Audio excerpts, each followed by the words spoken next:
উপজেলা নির্বাচনে মন্ত্রী এমপিদের কেউ প্রভাব বিস্তার করলে তদন্ত করে তাদের বিরুদ্ধে ব্যবস্থা নেওয়া হবে বলে জানিয়েছেন প্রধান নির্বাচন কমিশনার কাজী হাবিবুল আওয়াল। সকালে নির্বাচন কমিশনের সাংবাদিকদের ব্রিফিংয়ে তিনি জানান, এটি নিয়ম রক্ষা নির্বাচন নয়, কোনো দল আসুক না আসুক এই নির্বাচন অনিবার্য। প্রভাব বিস্তারটাকে প্রতিরোধ করার জন্য আমরা সর্বান্তকরণের চেষ্টা করে যাচ্ছি। দেখা যাক শেষ পর্যন্ত কতটুকু হয়। প্রভাব বিস্তারের কারণে কিছু কিছু অ্যাকশন আমরা নিয়েছি, যেমন বিভিন্নভাবে ভীতি প্রদর্শনের মাধ্যমে প্রভাব বিস্তার করা হয়।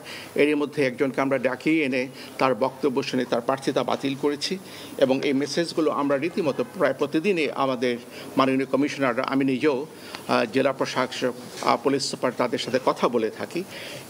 এটা কিন্তু নিশ্চিত করতে হবে যেন নির্বাচনটা অবাধ ও নিরপেক্ষ হয় এবং বিশেষ করে নির্বাচনের দিন যেন ভোট কেন্দ্রে কেউ অনুপ্রবেশ করতে না পারে এবং সেখানে যেন কোনো অনিয়ম না হয়, সেই বার্তাটা যারা রিটার্নিং অফিসার তাদেরকে দেওয়া হয়েছে এবং তারা যেন প্রিজাইডিং অফিসারদেরকে এই বিষয়টি স্পষ্ট করে বলে থাকেন।